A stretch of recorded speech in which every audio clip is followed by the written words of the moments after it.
6. 안창호의 시국 대강연. 1927년 2월 길림의 교포사회는 전례 없는 환영일색으로 들끓었다. 상해 임시정부의 요직을 차지하고 있던 독립운동의 원로 안창호 선생이 베이징을 거쳐 길림에 도착하였던 것이다. 길림의 교포들은 안창호를 국가수반 못지않게 성대히 영접하였다.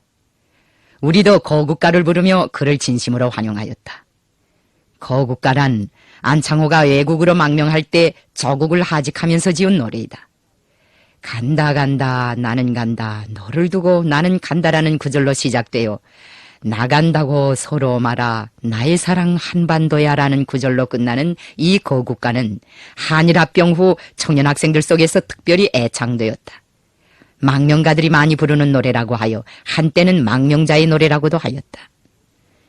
조선 사람들은 거국가를 사랑하듯이 거국가의 창작가인 안창호에 대해서도 굉장히 존경하고 숭배하였다. 안창호의 인품과 실력에 대해서는 한마디로 대통령감이라고 표현하는 사람들이 많았는데 이 표현은 크게 과장된 것이 아니었다. 임시정부를 시답지 않게 보는 독립군 단체의 지도자들까지도 안창호 개인에 대해서는 독립운동의 선대라고 하면서 떠받들었다. 안창호의 금세를 잘 알고 있는 이등박문이 한때 그를 자기의 손아귀에 넣으려고 일본의 정책에 대한 지지를 조건부로 도산 안창호의 호, 도산 내각을 세워주겠다는 흥정까지 했다는 사실은 세상에 널리 알려져 있다. 평안남도 강서 땅이 지금은 천리마의 발원지로 대안의 사업체계와 청살리 정신 청살리 방법을 나온 고장으로 이름을 날리고 있지만 외정시대에는 도산 안창호와 같은 독립운동자들을 배출한 고장으로 유명하였다. 안창호가 강서 태생이었기 때문에 서선지방 사람들은 대체로 그를 자기네 동향인이라고 자랑하였다. 안창호는 우리나라가 일본 제국주의자들에게 못 키운 것은 민족의 자질이 낮은 데 있다고 주장하면서 공립협회, 신민회, 청년하구회, 대한인국민총회, 흥사단과 같은 독립운동 단체들도 조직하고 점진학교, 대성학교, 태국서관과 같은 교육문화기관들도 설립하였으며 독립신문을 발간하여 민족의 계몽에도 크게 이바지하였다. 독립운동의 원로들 속에 남강 리승훈이라는 이름난 교육자가 있다.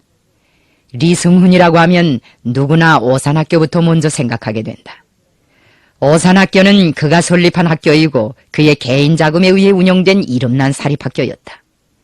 리승훈은 후대 교육에 바친 공적으로 하여 룡희 황제의 접견까지 받은 인물이다.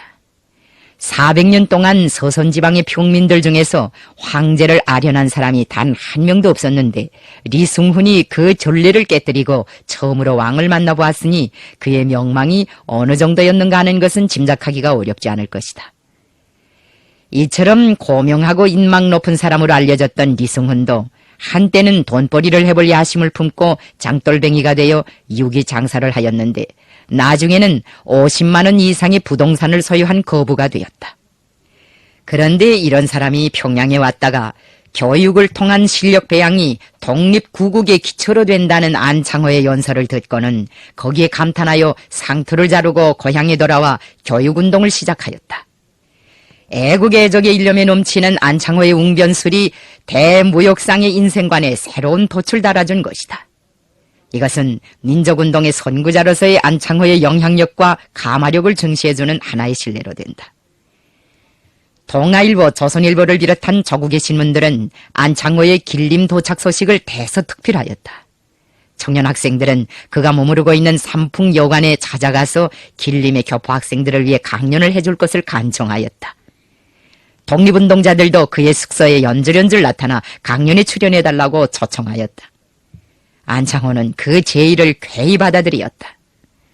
독립운동자들은 여러 경로를 통하여 아무 날 어디에서 안창호의 시국 대강연을 한다는 소문을 돌리고 상부가, 차루가, 통천가, 하남가, 북대가, 우마한가를 비롯한 시내 여러 거리들의 광고도 큼직큼직하게 써붙이었다.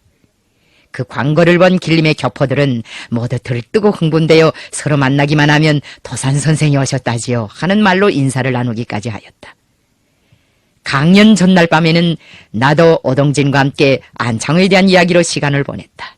이역의 하늘 밑에서 장장 17년 만에 대성학교 시절의 은사를 만난 성암 오동진의 감회는 참으로 유다르고 절절한 것이었다.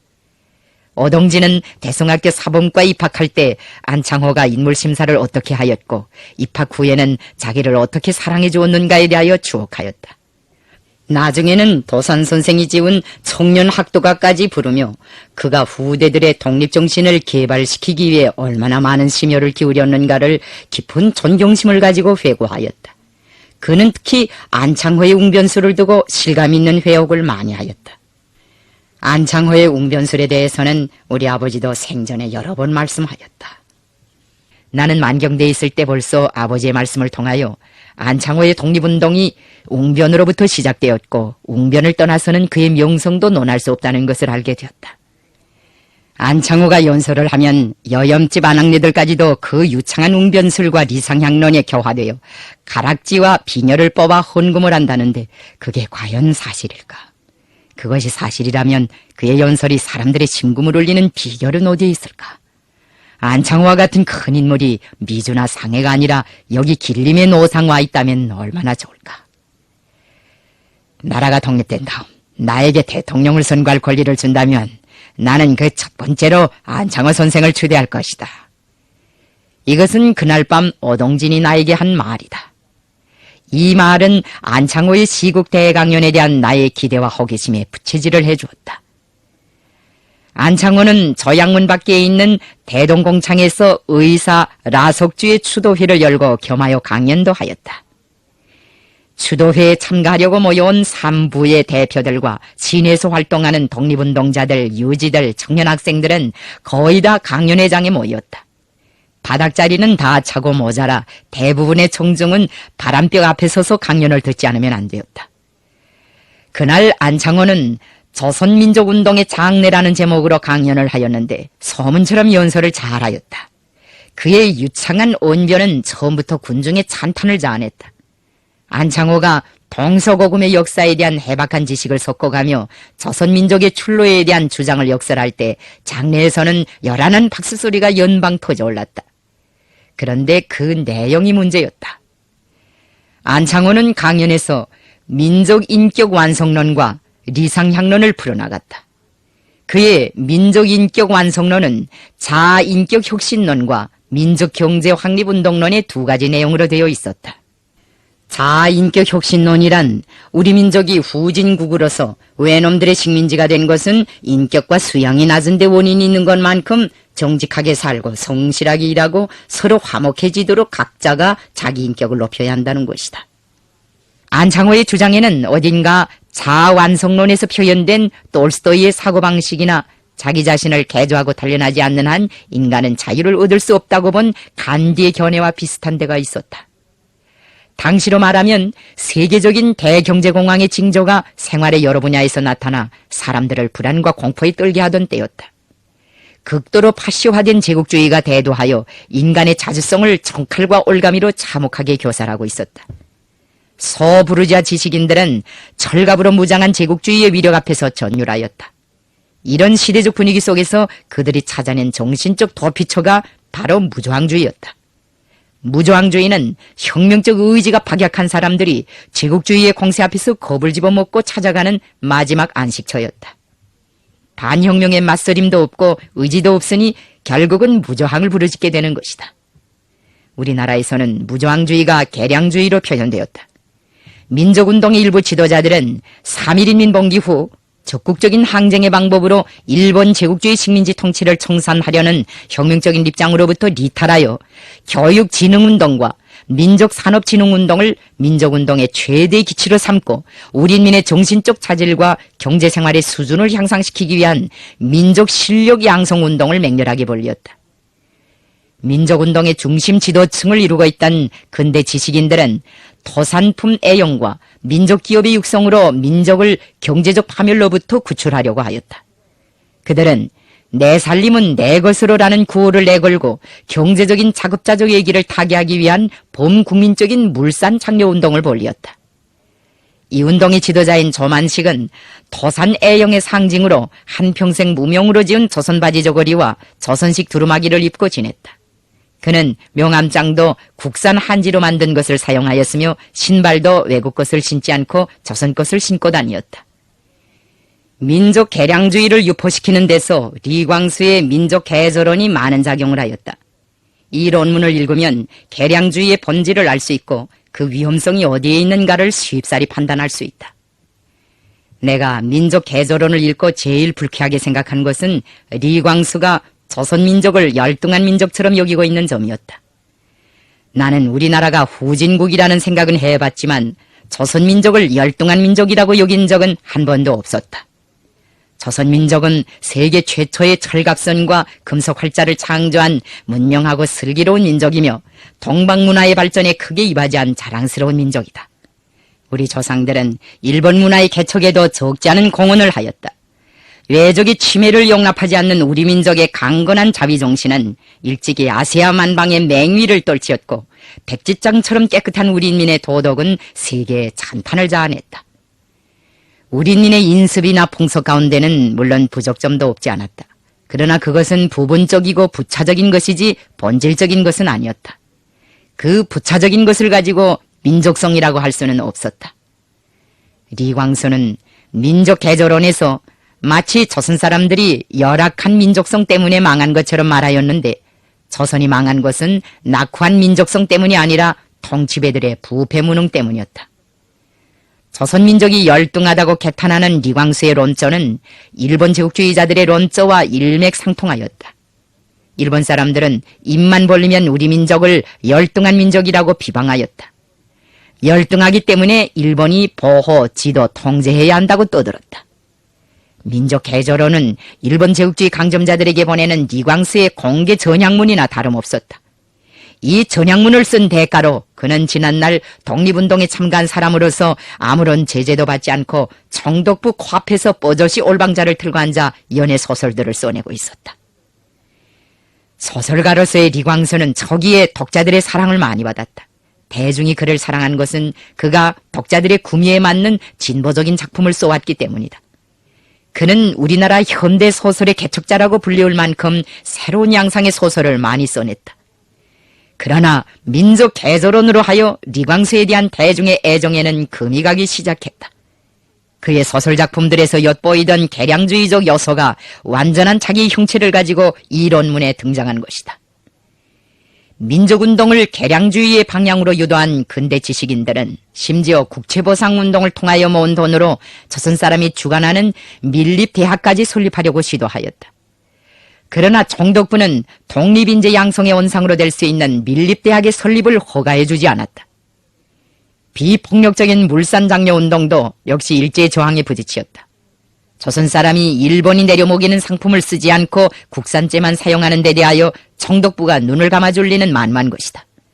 그들은 처음부터 이 운동을 일화 배척의 목적을 가진 반일운동으로 보고 독을 품고 방해하였다.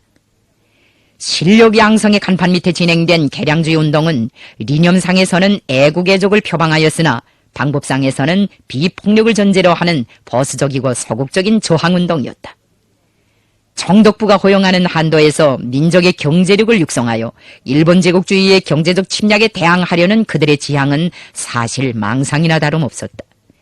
일본이 자기를 매장할 민족산업의 발달을 용하지 않으리라는 것은 초보의 초보에 속하는 상식인데 기업을 창설하고 국산품을 애용하면 민족의 살 길이 열린다고 생각하였으니 이것을 어떻게 설명해야 하겠는가.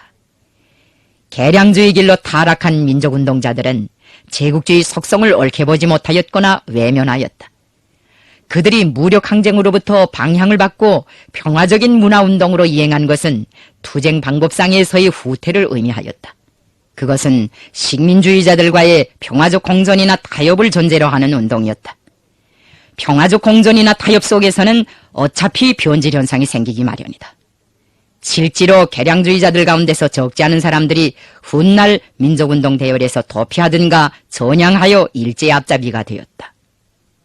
자강론의 변형인 안창호의 실력 양성론, 준비론이라고도 함. 실력 양성론은 민족 개량주의자들이 의구하고 있던理論적 지탱점이었다. 그는 조선민족을 세계에서 정신적 수양이 가장 낮은 민족이라고 하면서 우리 민족이 적어도 미국이나 영국 사람들만큼 떼보시를 해야 자주독립 국가를 건설할 수 있을 것이라는 주장까지 하였다. 강연장의 분위기를 보니 대부분의 군중이 그의 주장에 공감하고 있는 것 같았다. 어떤 사람들은 그의 연설에 감동되어 눈물을 흘리기까지 하였다. 물론 그의 강연 내용은 일구 일원이 다 애국의 정신으로 관통되어 있었다. 그러나 나는 그의 발언에서 민중의 투쟁 의욕을 거세할 수 있는 위험한 요소들을 발견하고 실망하였다. 총체적으로 볼 때 그의 주장에는 의문을 불러일으키는 점들이 있었다. 각자가 자기를 수양하고 인격을 높이며 그에 토대하여 민족의 실력을 양성해야 한다는 안창호의 주장에는 나도 동감이었다. 하지만 우리 민족을 세계적으로 정신적 자질이 가장 낮은 민족이라고 한 그의 견해와 실력 양성을 위한 개량주의적 방법론에는 도저히 찬성할 수 없었다. 실력 양성은 어디까지나 독립투쟁을 추진시키는 하나의 과정으로 되어야지 그 자체가 혁명 전체를 대신할 수는 없었다. 그런데 안창호는 독립투쟁을 실력 양성으로 대신하려고 하였다. 실력이 양성된다고 하여 독립투쟁이 저절로 진척되는 것은 아닌데 그는 민족의 역량을 어떻게 조직하고 그것을 전국적인 승리의 길로 어떻게 동원시켜야 하는가에 대해서는 이런 반구도 언급하지 않았다. 특히 민족해방투쟁의 기본 형태로 되어야 할 폭력투쟁에 대해서는 한마디도 입에 담지 않았다. 만주에서 독립의 기초로 될 수 있는 산업을 진흥시킨다는 것도 역시 문제가 있었다. 국권을 잃은 민족에게 발전소를 건설하라고 차관을 줄 사람이 과연 어디 있겠는가? 온 강토가 일제의 소나기에 들어갔는데 설사 열강들이 차관을 준다 하여도 이국 땅에서 어떻게 발전소를 세우고 벼농사를 착실하게 할 수 있겠는가? 또 일제가 조선 사람들이 그렇게 하라고 가만 내버려 두겠는가? 나는 강연을 듣다 못해 더 참지 못하고 안창호에게 다음과 같은 질문을 종이에 써서 들이대었다. 산업과 교육을 진흥시켜 조선민족의 실력을 배양해야 한다고 했는데 나라를 일제놈들에게 통째로 빼앗긴 조건에서 그것이 이루어질 수 있는가? 우리 민족을 정신수양이 낮은 민족이라고 했는데 어떤 점이 그러한가? 연사가 말하는 열강이란 미국이나 영국 같은 나라들인데 과연 우리가 그들을 본받아야 하는가? 또 우리가 그들의 원조에 의해서 독립을 가져올 수 있는가? 질문 쪽지는 앞에 앉은 학생들과 사회자를 거쳐 안창호에게 전달되었다. 반발심에 못 이겨 단호하게 서면 질문을 들이대기는 하였으나 막상 사회자가 불안한 표정으로 학생들이 앉아있는 쪽을 주시하는 모습을 보게 되니 사실 그때의 내 심정은 복잡하였다. 그 질문 때문에 강연 중에 있는 연사가 불쾌한 자극을 받게 된다면 안창호를 숭배하고 있는 독립운동자들과 수백 명의 청중들에게 큰 실망을 주게 되지 않을까 하는 우려도 생겼다. 안창호의 강연이 성공을 거두지 못하게 되면 그의 강연을 위해 남다른 성의를 보인 오동진도 서면 질문의 장본인인 나를 고깝게 생각할 수 있었다. 물론 이런 결과는 내가 바라는 것이 아니었다. 내가 안창호에게 서면 질문을 들이댄 것은 그가 우리의 질문을 받고 잠깐만이라도 자기의 주장을 검토하여 민족의 자존심과 자주정신에 배치되는 유해로운 사상을 그 이상도 먹이지 말았으면 하는 기대를 가지고 있었기 때문이었다. 또한 독립운동의 대선배로 존경받는 안창호에게서 그가 청중에게 채 말하지 않은 독립운동의 새로운 지침이나 방략을 듣고 싶은 욕망을 억누를 수 없었기 때문이었다. 그런데 사태는 내가 예상한 것보다 크게 번지었다. 안창호는 쪽지의 글을 한참 동안 내려다보고 나서 사회자에게 무엇인가 몇 마디 물었다. 훗날 손정도에게서 말을 들으니 그날 안창호는 사회자에게 질문 쪽지에 김성주라는 서명이 있는데 그런 사람을 아는가고 물었다고 한다. 그처럼 도도한 기상을 가지고 장래를 쥐락펴락하던 안창호의 연설이 그만 김이 빠져버렸다. 안창호는 조금 전까지 일사천리로 펼쳐나가던 강연을 성급하게 마무리 짓고 연탁 앞에서 황황히 물러섰다. 연사는 매우 심각하게 질문을 받아들인 것 같았다. 좀 자극이나 받으라고 그런 질문을 했는데 안창호 자신은 아무런 반박도 하지 않고 강연을 중도에서 스스로 포기해버린 것이었다. 실망한 청중은 도산 선생이 왜 갑자기 저렇게 주접이 드는지 모르겠다고 하면서 출입문 쪽으로 밀려나갔다. 그때 뜻밖의 일이 벌어졌다. 길림 독군서에서 수백 명의 헌병과 경찰을 동원해가지고 강연회장의 불시에 달려들어 300여 명이나 되는 사람들을 체포했던 것이다.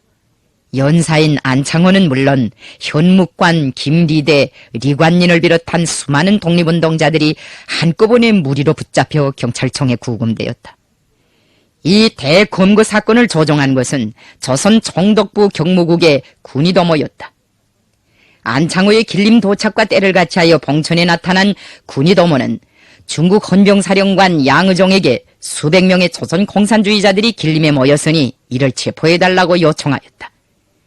양의종의 명령에 따라 길림 독군서의 경찰들과 헌병들은 군의도모의 조종 밑에 조선 사람들의 가택을 수색하는 한편 대동공창에 달려들어 유례없는 대검거 작전을 벌였다. 우리는 안창호가 비록 강연은 잘하지 못했지만 적들이 그도 포함하여 수백 명의 조선 사람들을 붙들어간 데 대해서는 치솟는 격분을 누를 수 없었다. 더구나 서면 질문 끝에 강연이 중단되고 강연이 중단되는 동시에 안창호가 체포되어 가니 나로서는 이런 연쇄 반응의 책임이 마치 서면 질문이라도 있는 듯한 느낌까지 들어 괴로운 생각을 털어버릴 수가 없었다. 중국 동북지방을 통치하고 있던 장장림 군벌은 미츠야 협정으로 일본과 손을 잡고 조선의 공산주의자들과 반일 독립운동자들을 가혹하게 탄압하고 있었다. 이 협정은 만주지방에서 조선민족해방투쟁의 근원을 없애기 위한 악질적인 협정이었다. 이 협정에 의하여 조선인 애국자들을 체포하는 졸개들에게는 상금까지 주었다. 중국의 일부 반동 관원들은 상금을 타먹으려고 호위 밀고까지 하였다. 대동공창에서 벌어진 집단적인 검거 소동도 역시 장장림 군벌이 일제 사촉을 받아서 감행한 반동적인 포갑행위였다. 우리는 즉시에 터드 성원들의 회의를 열고 붙잡힌 사람들을 석방시키기 위한 대책을 진지하게 도야하였다. 그 걸음으로 독립운동자들을 찾아가 그들과도 체포된 사람들을 빼내올 방법을 의논하였다. 그런데 그들은 넋을 잃고 앉아있을 뿐 속수무책이었다. 우리는 모두 단결하여 길림 독군서에 압력을 가하면 안창호 선생은 물론 체포된 사람들을 다 빼내올 수 있다고 주장하였다. 군중의 힘을 동원하는 것이 제일 위력하다는 것을 거듭 강조하였다. 독립운동자들은 맨주먹밖에 없는 자네네가 무슨 재간으로 그 무지막지한 독군서 놈들을 굴복시키겠는가. 군중이 나서서 떠드는 것보다는 돈이나 뇌물이도 맥을 주지 않겠느냐고 하였다. 대중의 힘을 잘 믿지 않는 타성이 그때에도 나타났다. 나는 돈으로 통하지 않는 것도 군중의 단결된 힘으로 능히 해결할 수 있다고 그들을 꾸준하게 설복하였다.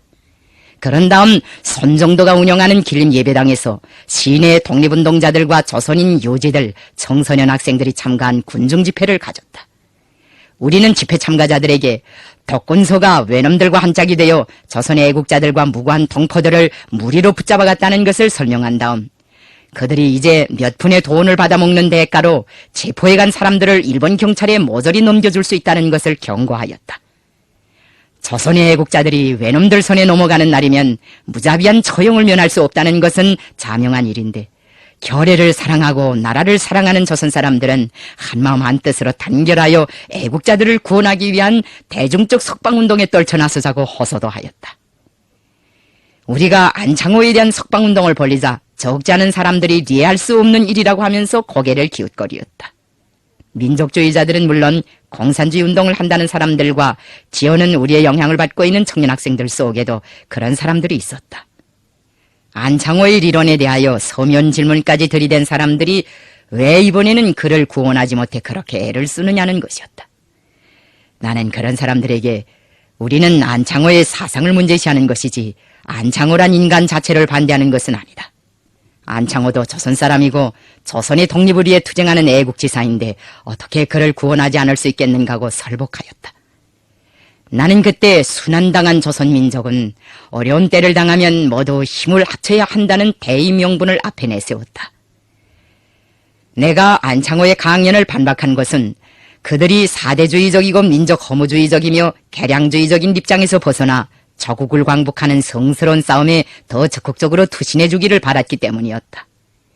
우리가 민족주의자들과 사상투쟁을 한 것은 그들을 다도하자는 것이 아니라 그들을 깨우쳐 한 사람이라도 더 많이 반일의 기차에 묶고 세우려는 데에 목적이 있었다. 안창호 석방을 위한 군중집회가 있은 다음 길림의 담벽과 전주대들에는 중국 경찰이 근거 없이 조선동포들을 붙잡아다가 감옥에 가두어 놓고 박해한다. 중국 관원은 일제 간계에 속지 말라. 감옥에 갇힌 조선 동포들을 하루빨리 석방하라는 내용의 비라와 경문들이 나붙었다. 우리는 중국의 각 신문사들에도 글을 써보내어 사회 여론을 환기시켰다. 길림 시내의 청소년들과 군중들은 매일과 같이 덕군서에 몰려가 감금된 사람들을 석방하라고 외쳤다. 어떤 날에는 덕군서 앞에서 시위도 벌였다. 우리는 어떻게 하나 중국의 반동군벌이 체포해간 조선의 독립운동자들을 일제선에 넘겨주지 못하게 하려고 있는 힘을 다하였다. 덕군서는 군중의 압력에 못 이겨 20여일 만에 안창호를 비롯한 구속자 전원을 석방하였다. 긴장된 투쟁 끝에 얻어진 안창호의 석방은 나를 몹시 기쁘게 하였다. 우리는 자유로운 몸이 되어 동료들의 곁으로 돌아온 안창호를 만나려고 독립운동자들을 찾아갔다. 나는 그가 질문에 담겨진 우리의 감정을 조금이라도 이해하기를 은근히 기대하였다. 그러나 안창호는 감옥에서 나오자바람으로 청청이 길림 땅을 떠나가 버렸다. 그가 어떤 심정으로 상해에 돌아갔는지 똑똑히 알 수 없지만 나는 그가 정신을 가다듬고 새로운 기분으로 길림을 떠났을 것이라고 확신한다. 애국자의 이름을 더럽히지 않고 최후의 순간까지 모든 시련을 감당해낸 그 후의 그의 생활이 그것을 증명해 주었다. 안창호가 길림을 떠난 후 나는 한 번도 그를 만나지 못하였다. 10여 년이 지난 후 우리가 백두산 쪽에서 무장투쟁을 할 때 안창호는 일제놈들에게 체포되어 감옥에서 얻은 병으로 최후를 마쳤다. 나는 그때 그 소식을 듣고 평생을 민족의 계몽과 단합에 바쳐온 안창호가 독립의 날을 보지 못하고 일찍이 떠나간 것을 애석하게 생각하였다.